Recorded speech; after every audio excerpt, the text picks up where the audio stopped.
Estamos en el libro de Primera de Samuel, estamos siguiendo la serie del libro de Primera de Samuel. El día de hoy vamos a estudiar el capítulo 5.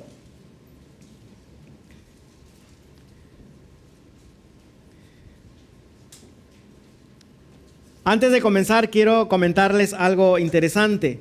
Tal vez ustedes han escuchado aquella expresión que dice un elefante blanco, ¿no? Bueno, esta historia tiene ya muchos años de antigüedad. En la antigua Tailandia, en lo que ahora es Tailandia, los elefantes blancos eran venerados porque eran bien raros. Para que de pronto naciera un elefante con esas características albinas era muy raro y por lo tanto eran venerados, eran tomados como algo sagrado y normalmente eran regalados al rey o a la persona que gobernaba, porque para mantener un elefante de ese tipo se requería muchísimo presupuesto. Necesitaban una alimentación especial por el hecho de que eran considerados sagrados. Mucha gente venía a venerarlos y a querer verlos y todo eso. Entonces se necesitaba de un espacio grande, se necesitaba de alimento y cosas que hacían que mantener un elefante era bastante caro. Entonces los gobernantes que tenían varios elefantes de este tipo eran considerados como más importantes, ¿no? Pero sucedía de que cuando el monarca quería vengarse de alguien, cuando alguien en su corte, algún funcionario, se estaba portando mal y lo quería perjudicar, lo que hacía era regalarle un elefante. Y bueno, nadie rechaza un regalo del rey. Entonces la persona se iba contenta, feliz, diciendo: he sido honrado, el rey me ha regalado uno de los preciados elefantes, y se iba a su casa feliz, pensando que había sacado la lotería prácticamente. Y lo que sucedía es que de pronto a fin de mes su presupuesto empezaba a sentir los estragos del elefante, porque tenía que comprar mucha comida especial, la gente empezaba a venir a querer a adorar al elefante y luego de unos meses esta persona terminaba en quiebra. Y en realidad lo que al comienzo era algo bueno, algo que iba a ser de provecho, al final terminó convirtiéndose en algo desastroso. Y así es como empieza esta expresión que dice un elefante blanco. ¿Por qué lo menciono? Porque en el capítulo anterior, o sea, en Primera de Samuel, capítulo 4, los filisteos, luego de entablar la batalla con el pueblo de Dios, habían ganado y se llevaron como trofeo de guerra. ¿Se acuerdan qué se llevaron como trofeo de guerra? El arca.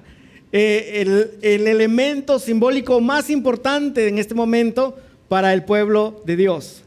Ellos recuerdan un poquito la historia, ¿no es cierto? Tal vez si no viniste la semana pasada, la historia más o menos era así.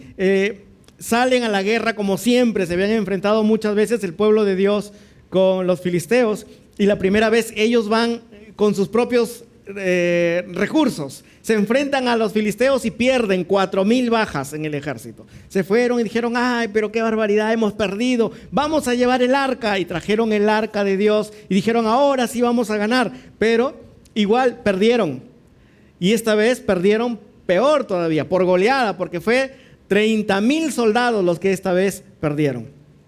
Pero no quedó ahí, sino que los filisteos, una vez que derrotaron al pueblo de Dios, se dieron cuenta de que el arca era algo importante para ellos y de pronto la tomaron y se la llevaron como un trofeo de guerra a su territorio filisteo. Y en el capítulo 5, lo que vamos a estudiar hoy día, nos narra qué sucedió cuando los filisteos traen el arca a su territorio. De pronto, al final, el arca se convertiría en un elefante blanco, ¿no? Ellos felices traen su arca: hemos ganado a los hebreos, los hemos derrotado, y no solamente eso, sino que nos hemos traído su bandera, lo más importante para ellos, ¿no? Y bueno, la historia empieza así. Primera de Samuel, capítulo 5, está en la página 211 de la Biblia que hemos prestado.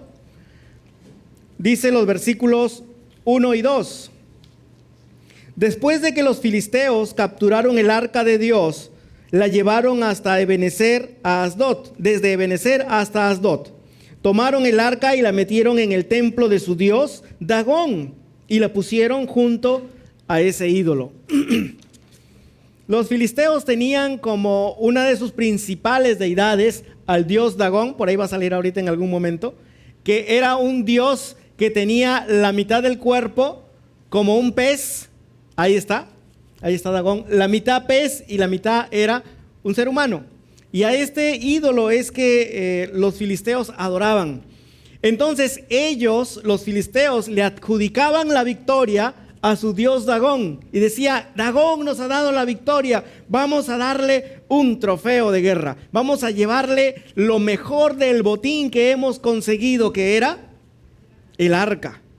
Y entonces así fue como ellos agarraron y se llevaron el arca. Pero lo interesante aquí es que así como vemos que los filisteos le adjudicaban a su dios Dagón la victoria en esta guerra, por el otro lado, para los hebreos, ellos tenían una idea de lo que había sucedido. Es decir, ellos decían que habían sido derrotados por una causa, y eso lo podemos ver si retrocedemos un poquito en el capítulo 4, en el versículo 3, en la segunda parte. Díganme ustedes, ¿a quiénes le atribuyen los hebreos la derrota?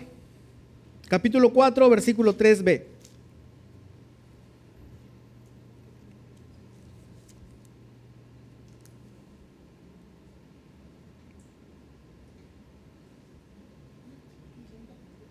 ¿Por qué piensan ellos que han sido derrotados? Dice la segunda parte, ¿por qué permitió el Señor que los filisteos nos vencieran? Y luego dice, vayamos y hagamos esto. Ellos están pensando, ellos consideran de que habían sido derrotados. ¿Por qué? Porque Dios lo había permitido. Pero ¿por qué el Señor ha permitido que pase esto? Mientras que ellos pensaban eso, que Dios los había derrotado prácticamente, para los filisteos la victoria había sido gracias a Dagón. Perspectivas diferentes de un mismo evento. Muy interesante. Pero, ¿de quién era en realidad la culpa por la derrota? Hablando de los hebreos. Lo vimos la semana pasada, lo estudiamos la semana pasada. El problema es que ellos confiaron en sus fuerzas primero. No consultaron a Dios. No dijeron, Señor, podemos ir a pelear con los filisteos, ¿nos vas a dar la victoria? No, ellos dijeron, bueno, tenemos un buen ejército, vamos a ir, vamos a pelear con ellos y los vamos a vencer. Y regresaron derrotados. Y a la segunda oportunidad dijeron, no, lo que tenemos que hacer es llevar un elemento religioso que nos apoye en esta cruzada. Primero confiaban en ellos y luego estaban confiando en un elemento externo. Tomaron el arca como si fuera un amuleto, como si fuera un elemento que les va a favorecer en un evento específico, la guerra en este caso. Y al final terminaron derrotados, ¿no? En realidad la culpa era de ellos mismos. Ellos eran los culpables por la derrota, porque ellos habían abandonado a Dios. Ellos estaban en pecado y por lo tanto Dios los entregó a los filisteos. ¿Alguna vez has hecho lo mismo que el pueblo hebreo? Es decir, has comenzado a hacer algo, tomaste una decisión, voy a ir por este camino, y las cosas te salieron mal. Y al final dices, Señor, ¿por qué has permitido que esto suceda? Y en realidad lo que estamos haciendo es lo mismo que ellos, le estamos echando la culpa a Dios. Señor, ¿por qué lo has permitido? Si fuimos y no le consultamos, pero luego sí reclamamos. O por otro lado, también lo que podríamos hacer, o tal vez ha pasado en nuestras vidas, es que emprendemos algo y de pronto tomamos un elemento externo, algo religioso. O como por ejemplo, algo más práctico, te vas a una entrevista de trabajo. Tengo una entrevista de trabajo el lunes y llegas tempranito y agarras tu Nuevo Testamento de los Gedeones y te lo pones en el bolsillo o en la cartera. Y no porque lo vas a leer, sino porque tú piensas que teniendo tu Gedeón en el bolsillo, en la cartera, que vas a tener algún favorcito de parte de Dios, ¿no? ¿Alguna vez han hecho eso? ¿no? Sí, ¿no es cierto? Pero antes, eso fue cuando conocimos al Señor, pero antes de conocerlo, no era tal vez con el Nuevo Testamento de los Gedeones o algo así, sino era con otras cosas, ¿no? Teníamos nuestra cruz, ¿no? Íbamos ahí, soba y soba, la cruz ya estaba gastadita, tanto que la sobábamos y la sobábamos. O era un rosario, ¿no es cierto? O una estampita. Y podemos seguir, ¿no es cierto? O tenías en tu monedero. ¿Qué tenías en tu monedero, Stephanie? ¿Qué tenías en tu monedero? Muy bien, Stephanie. Carla, ¿qué tenías en tu monedero? ¿En el monedero? Bueno, hay personas que tienen, por ejemplo, ajos en su monedero. O tienen guairuro en los moneditos. O nace el bebé y le pones un guairurito en su, es como un collarcito, algo en el brazo. Y dices, ¿por qué le pones eso? No, es para que no lo ojeen. O le pasan el cuyo, bueno, como verán, hay muchos elementos que a veces a los cuales nosotros les adjudicamos cierto poder de protección o favor para con nosotros, pero en realidad no funcionan. Tal vez en algún momento dices, no, pero yo le recé a la Sarita y la Sarita me ayudó. Lo mismo pensaban los filisteos. Los filisteos estaban pensando en este momento que su ídolo Dagón les había dado la victoria. Sí, no, Dagoncito es bueno, Dagoncito es poderoso. Mi Dagón es bueno y le vamos a llevar un premio. Igual nosotros tal vez hemos pensado eso. Mi santito me hizo el milagro, pero en realidad nos damos cuenta, viendo en perspectiva lo que sucedió realmente aquí, es que ellos tuvieron la victoria no por el favor de Dagón, sino por el pecado que había cometido el pueblo de Dios. Esa era la razón por la que ellos fueron derrotados. Pero nosotros, si no conocemos al Señor, podemos tener estos elementos religiosos a los cuales les podemos adjudicar que obran a nuestro favor, pero en realidad no es así. ¿Y por qué digo que no es así? Porque miren lo que va a suceder ahora que el arca ha sido puesta, el arca ha sido traída con mucha expectativa. Le vamos a dar un premio a nuestro Dagón porque nos ha entregado a nuestro archienemigo y le hemos quitado su arca. Felices se lo dejan ahí y al día siguiente estaban regresando para rendirle culto. Porque, por ejemplo, cuando ellos, los filisteos también, capturaron a Sansón, también se lo llevaron a Dagón como trofeo de guerra. Y al día siguiente dice que ellos vinieron para rendirle culto y hacer una celebración acerca de lo que estaba sucediendo.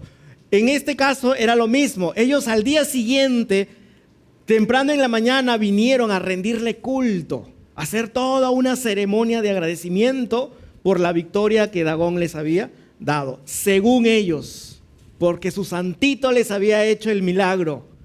Y miren lo que sucedió. Vamos al versículo del 3 hacia el 5.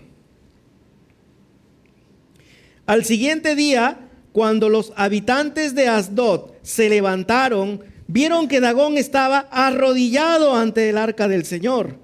Así que tomaron, Dagoncito, levántate, ¿qué haces ahí tirado? Así que tomaron a Dagón y lo devolvieron a su lugar. Imagínate la escena, llegan, Dagón, pásamela, ¿qué dice Dagón? Y entran y de pronto Dagón estaba postrado delante del arca. Se habrán descorazonado, ¿no? Dagoncito. Lo levantan, nadie ha visto, levántalo. Y lo levantan a Dagón. El viento, habrá sido el viento, habrá sido un temblor. ¿Sentiste el temblor? Sí, de repente ha sido el temblor. Pero miren, al día siguiente, igual le rindieron su culto, ¿no? Igual le hicieron su fiesta, sus sacrificios y todo, pero ahí no queda la cosa. Dagoncito quedó todavía con algo de moral le quedó a Dagón, ¿no? Lo desempolvaron, lo levantaron, lo maquillaron, le hicieron sonrisa y ahí lo dejaron otra vez. Versículo 4, pero al día siguiente, que vinieron otra vez, Dagón estaba una vez más de rodillas ante el arca del Señor, solo que ahora Dagón tenía cortadas la cabeza y las 2 manos, y nada más le había quedado el tronco, el cual estaba colocado sobre el umbral. Por esta razón, hasta hoy los sacerdotes de Dagón y todos los que entran en su templo de Asdod no pisan el umbral del templo. ¿Por qué crees que Dagón fue destruido? Bueno, tal vez muchas razones, ¿no es cierto? Pero la pregunta mejor es así. Cuando los filisteos traen el arca a Dagón, ¿qué es lo que realmente están diciendo? ¿Quién es mayor? ¿Quién es menor? ¿La ofrenda o el ídolo? Cuando tú vas a ofrecer una ofrenda, cuando le quemabas, le prendías una velita a San Martincito. ¿Qué era mayor? ¿La velita o el santo? El santo, ¿no es cierto? La ofrenda siempre es menor que a quien se la estás ofreciendo. En este caso, lo que los filisteos estaban diciendo era eso. Dagón, tú eres nuestro Dios, nuestro santo, nuestro ídolo, lo que sea. Y tú nos has dado la victoria. Mira, el Dios de los hebreos, 34,000 así en una pasada. Tú nos has dado victoria. Este es un regalo. Mira, esto representa a su Dios. Es inferior a ti. Entonces la pregunta es, ¿por qué Dagón entonces fue destruido? Es porque Dios quería mostrarle a ellos que su forma de pensar en realidad estaba equivocada. Y así al final, cuando llegan los sacerdotes o las personas encargadas del culto a Dagón, tuvieron que armarlo como un rompecabezas, ¿no? Imagínate, pero ya habrán llegado con cierta suspicacia, ¿no? Diciendo, oye, ayer Dagón estaba postrado, ¿qué habrá sido? ¿El viento de verdad? No creo, si esta cosa está cerrado todo. Ya entraron así, entra tú primero, no, entra tú primero. Ya vamos a entrar los tres, ¡pum! Entraron los tres y lo encontraron desarmado al pobre Dagón, hecho pedazos. Pero mira lo interesante, o mejor dicho, hasta dónde nos lleva el adorar a ídolos, porque en realidad nos deja ciegos. El primer día, en lugar de darse cuenta, nuestro Dagón está postrado delante del arca, y eso ya debió darles un indicio de quién era mayor que quién. Y el segundo día, peor todavía, ya más indirectas que esa ya no podía haber. El Dagón estaba destruido prácticamente. Pero igual, ellos estaban cegados, no podían darse cuenta y seguían aferrados a la idea de que habían elementos externos que podrían ofrecerte un cierto favor a cambio de algo. Porque la forma como ellos, como los filisteos, se relacionaban con su Dios era esta, más o menos. Tú nos haces un favor, Dagón, tú nos haces un favor y nosotros te damos una ofrenda, un sacrificio, un reconocimiento. O a veces es al revés, necesito un favor tuyo, mira, te voy a dar esta ofrenda, te voy a hacer este sacrificio, voy a ir hasta el cerro, voy a ir a Cachuy, hasta arriba, voy a subir de espaldas y de rodillas, hasta arriba. ¿Por qué crees que la gente va a esos lugares? ¿Por deporte? No. Las personas que van ahí dicen que van a pagar un favor que han recibido. Tú les preguntas a ellos, sí, no, hace como 5 años yo vengo y subo acá porque el Cachuy me sanó de tal cosa o hizo esto a mi favor. O también se da el caso de que otras personas están buscando el favor de Cachuy y suben año tras año buscando el favor y esperan a que el ídolo, lo que sea eso, les cumpla esa petición que ellos han hecho, ¿no?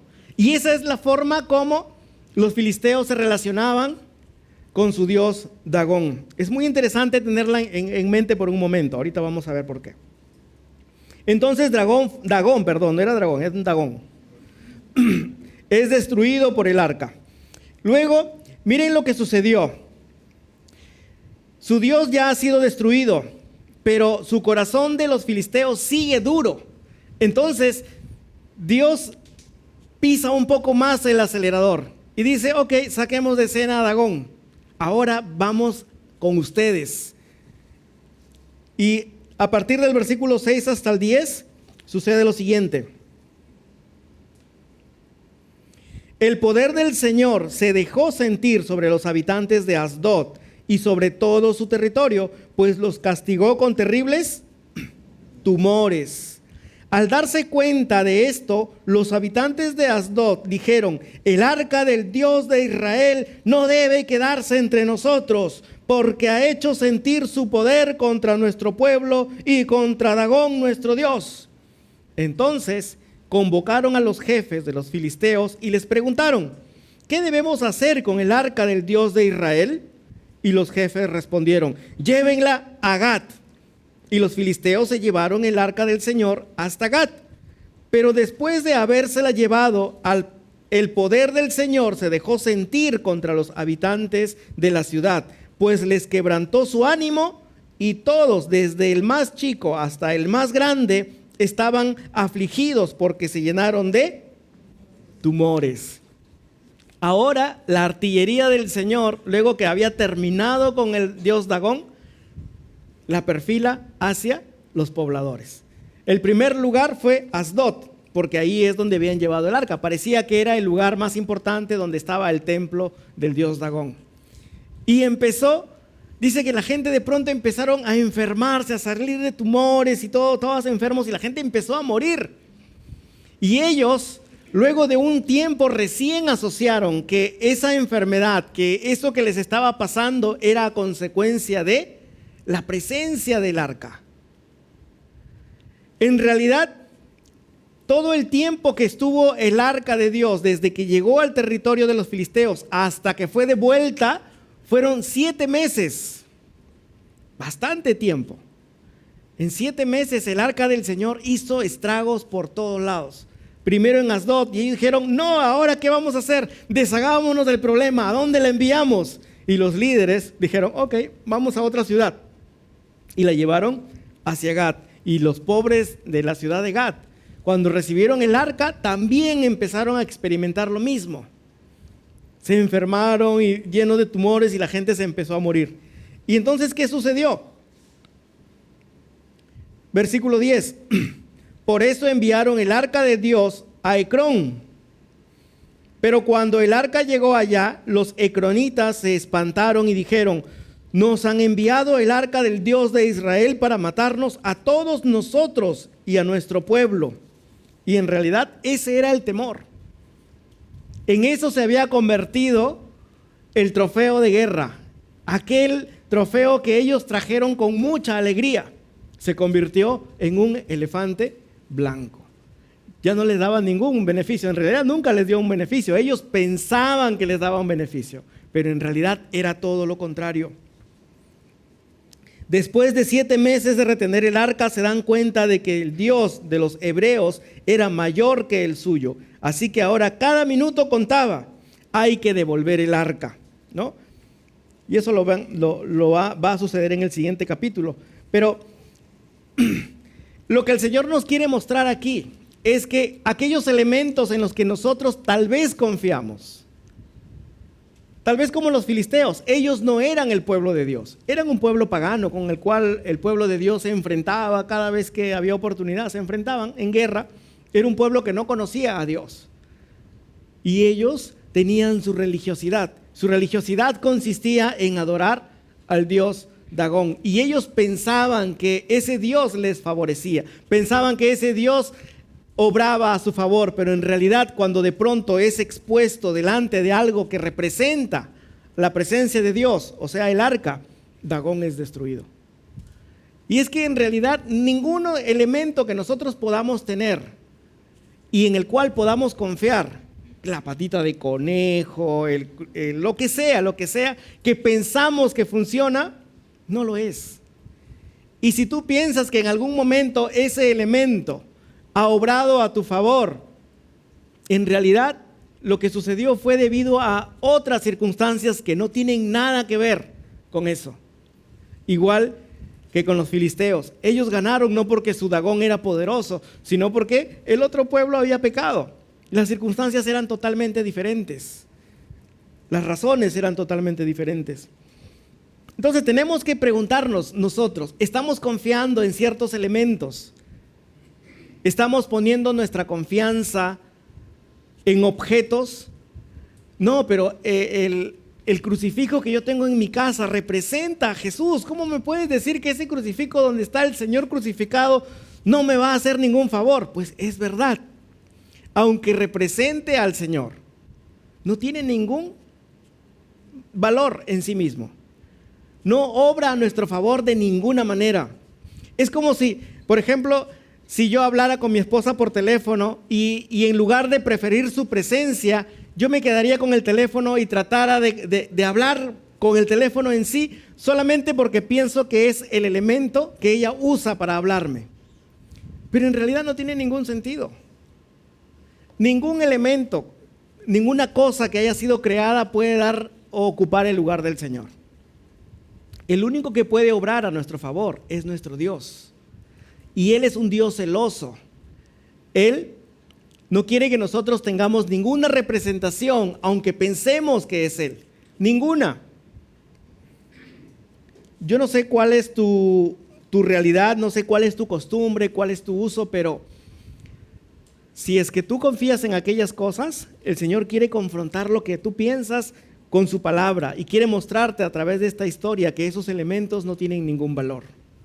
Que el único que tiene valor para obrar a nuestro favor es nuestro Señor. El único que puede hacerlo es nuestro Señor. Entonces ahora ellos no saben qué hacer. Los pueblos en donde ha estado el arca han sido prácticamente devastados a consecuencia de su presencia. Entonces ellos, los últimos, que son el pueblo de Ecrón, dicen, ¿qué vamos a hacer? Y dicen en los versículos 11 y 12, entonces convocaron a los jefes de los filisteos para decirles, devuelvan el arca del Dios de Israel al lugar que le corresponde, para que no nos mate a todos.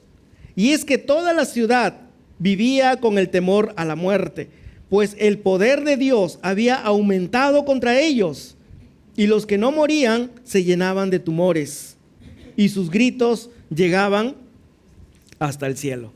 Los filisteos se están dando cuenta, primero, de que su Dios no vale nada en sí mismo, y que peor no se puede defender a sí mismo, y mucho menos defenderlos a ellos. Y han sido expuestos a la presencia de Dios representada en el arca. Y de pronto están siendo ajusticiados. La justicia de Dios ha llegado y los está ajusticiando a cada uno de ellos.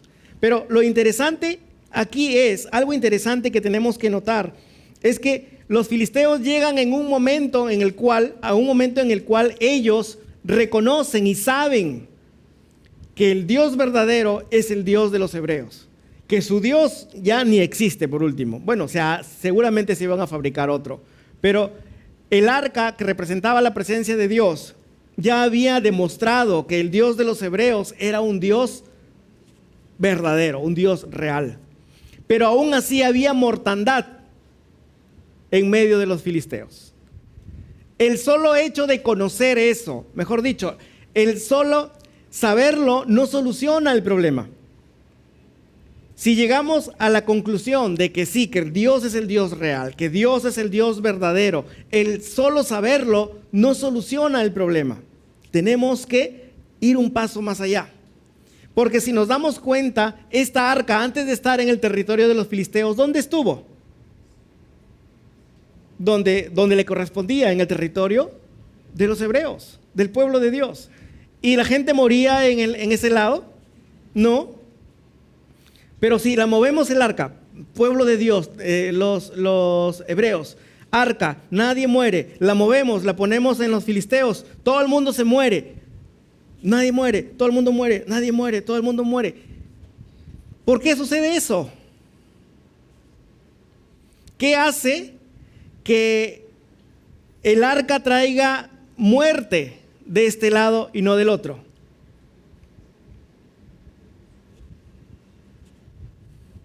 Por el hecho, aunque va a sonar raro eso, pero por el hecho de que eran filisteos. ¿A qué me refiero? Que de este lado, el arca, cuando estaba en medio del pueblo que era de Dios, el pueblo al cual corresponde, no causa ningún estrago porque ahí no hay ajusticiamiento. Pero en el otro lado, cuando estaban los filisteos, ellos tenían la presencia de Dios representado en el arca, y cuando de pronto son expuestos delante del arca, el Señor es fuego consumidor y el arca estaba representando eso en este momento. Y ellos estaban siendo consumidos. Estaban siendo muertos a través de estas enfermedades. Por eso, el solo hecho de que ellos supieran de que existía un Dios verdadero y que era el Dios de los hebreos, pero aún así, el solo saberlo no solucionaba el problema. Entonces ellos dijeron, tenemos que deshacernos del arca. El arca tiene que ir hacia donde tiene que estar. Pero ¿eso qué tiene que ver con nosotros? Mucho. Porque ¿saben qué? Dice la Biblia que nosotros nacemos siendo filisteos prácticamente. ¿Qué? Es verdad. En cierta forma nacemos siendo filisteos en el sentido de que todos nacemos siendo pecadores, es decir, que no somos parte del pueblo de Dios, que somos extranjeros, que somos extraños al pueblo de Dios y por lo tanto tenemos un problema. Dice el libro de Romanos, a ver si me acompañan por favor ahí, Romanos 3:23.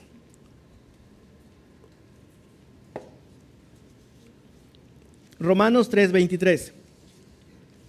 Está en la página 805. Para los que tienen la Biblia de aquí de la iglesia. Romanos 3:23. Dice, es un versículo muy conocido. Por cuanto todos pecaron y están destituidos de la gloria de Dios. Dice que todos hemos pecado. Y la consecuencia de que todos hemos pecado, o sea, la consecuencia de que todos somos pecadores es que estamos destituidos, estamos expulsados de la presencia de Dios. El Señor es fuego consumidor y nosotros, siendo pecadores, no podemos pararnos delante de su presencia porque somos consumidos. Y es lo que estaba sucediendo con los filisteos. Ellos estaban siendo consumidos porque no eran el pueblo de Dios. Y como dije, nosotros cuando nacemos en esa misma situación, en esa misma circunstancia. Es como si fuéramos filisteos. No somos el pueblo de Dios y por lo tanto, cuando seamos expuestos al arca, ¿qué va a suceder? O a la presencia de Dios. Lo que va a suceder es que vamos a ser consumidos. Vamos a ser consumidos. Y la religiosidad, los elementos que tengamos, aquellos elementos en los cuales hayamos depositado nuestra confianza, no van a servir de nada. Esos elementos representan a una religión, a esos esfuerzos que nosotros hemos hecho para tratar de lograr el favor de Dios. No nos va a servir. Es como si nosotros estuviéramos en este momento en una fábrica de papel y tuviéramos fardos de papel y de algodón y un montón de cosas. Y decimos, este lugar es altamente inflamable y por lo tanto tenemos que tomar medidas de seguridad. Y de pronto nos conseguimos un extintor, pero no ese extintor, sino uno del tamaño de una botella. Y decimos, bueno, este lugar es inflamable, pero estamos protegidos. Tenemos un extintor, así que si algo sucede con nuestro extintor lo vamos a enfrentar. Si se presenta un siniestro, tenemos con qué defendernos. Claro, mientras no se presente el siniestro, vamos a estar tranquilos. Tenemos una falsa sensación de seguridad. El problema es que cuando empiece un siniestro, te vas a dar con la terrible sorpresa de ¿qué? De que ese extintor no va a servir para absolutamente nada. Y ¿saben qué? Una religión nos da una falsa sensación de seguridad. Y mientras no suceda ningún siniestro, te sientes cómodo, te sientes tranquilo. Yo tengo mi religión. Yo tengo mis elementos, yo tengo mi patita de conejo, tengo mi cachuy, tengo mi señor de tal, yo cargo, yo voy, yo hago mis sacrificios. Tienes un sistema religioso que tú has adoptado que te da una falsa sensación de seguridad y está funcionando bien hasta que suceda un siniestro. ¿Y sabes cuándo va a suceder ese siniestro en tu vida? Cuando estés delante del Señor. Cuando estés delante del Señor y te des cuenta que es fuego consumidor y tú salgas con tu botellita de extintor, te vas a dar cuenta que te equivocaste, que no funciona, que no es suficiente. pero ya será muy tarde. Ya no es tiempo para cambiar a un extintor de mejor calidad. Por eso Romanos 3:23 nos dice que estamos destituidos de la gloria de Dios porque somos pecadores y tenemos que solucionar ese problema. Todos nacemos en pecado. Todos hemos nacido, somos más pecadores o menos pecadores o medianamente pecadores y podemos ir a lo largo de nuestra vida cambiando la barra de estado de nuestra pecaminosidad, pero igual somos pecadores. Y cuando estemos delante de la presencia del Señor, en el juicio, delante del Señor, si no tenemos un elemento correcto que nos defienda en ese momento, vamos a tener problemas. Y por eso dice Romanos 3:24, el siguiente versículo. Ya lo pasé. El siguiente versículo nos da la solución. El 23 dice: por cuanto todos pecaron y están destituidos de la gloria de Dios, pero son justificados gratuitamente por su gracia, mediante la redención que proveyó Cristo Jesús, a quien Dios puso como sacrificio de expiación por medio de la fe en su sangre.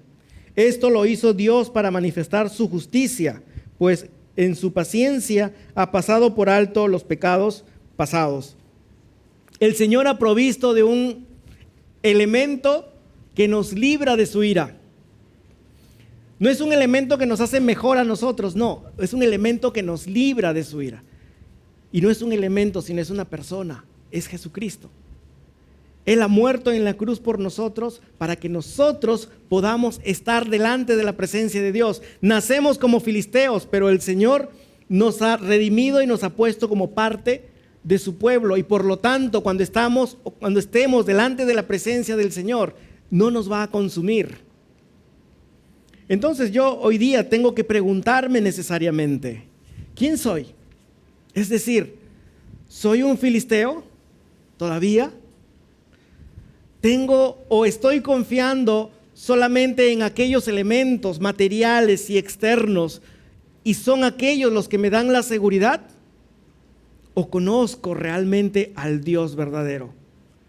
Y como nos damos cuenta, los filisteos también llegaron a esa convicción intelectual, lo cual no es suficiente.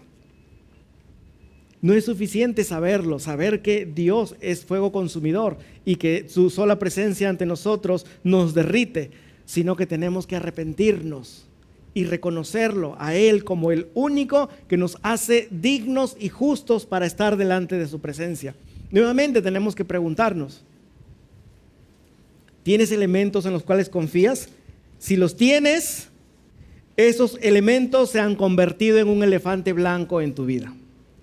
Porque piensas tú que te han dado un beneficio, pero en realidad no te lo están dando. Y si ya conoces al Señor, si ya eres del pueblo de Dios, si ya eres de los suyos, quiero animarte también a que busques al Señor más y que le preguntes, Señor, siendo tu hijo, ¿será que a veces tomo algunos elementos tuyos y confío más en ellos que en tu misma presencia? ¿O será que confío en mi método de cómo hago las cosas y ya no te busco tanto porque confío en el método? No lo sé. Tenemos que preguntarnos y que el Señor escudriñe nuestro corazón. Pero ¿qué le vamos a responder a nuestro Señor? Hay una historia que solamente la voy a decir rápidamente para que la anoten si quieren. Lucas capítulo 8, empezando en el versículo 26. Lucas 8:26. Es una historia donde Jesús llega a un lugar, cruza el lago y llega a un lugar de los gadarenos, algo así. Y de pronto sale un endemoniado del cementerio. Un hombre así medio desnudo, loco, endemoniado. Y saltando entre los sepulcros y le dice, Jesús, ¿por qué has venido a atormentarme? Y es que Jesús le había dicho a los demonios, salgan y dejen a ese hombre en paz, porque por muchos años había sido atormentado este hombre con un montón de demonios. ¿Y qué fue lo que hizo Jesús? Jesús expulsó los demonios de ese hombre y los demonios se fueron. ¿Se acuerdan de la historia? Donde los chanchitos se metieron en los cerdos y al final eso no fue todo, sino que los cerdos se desbarrancaron al lago, se convirtieron en chanchos marinos. Se fueron al agua. Y Lucas dice que eran 2,000.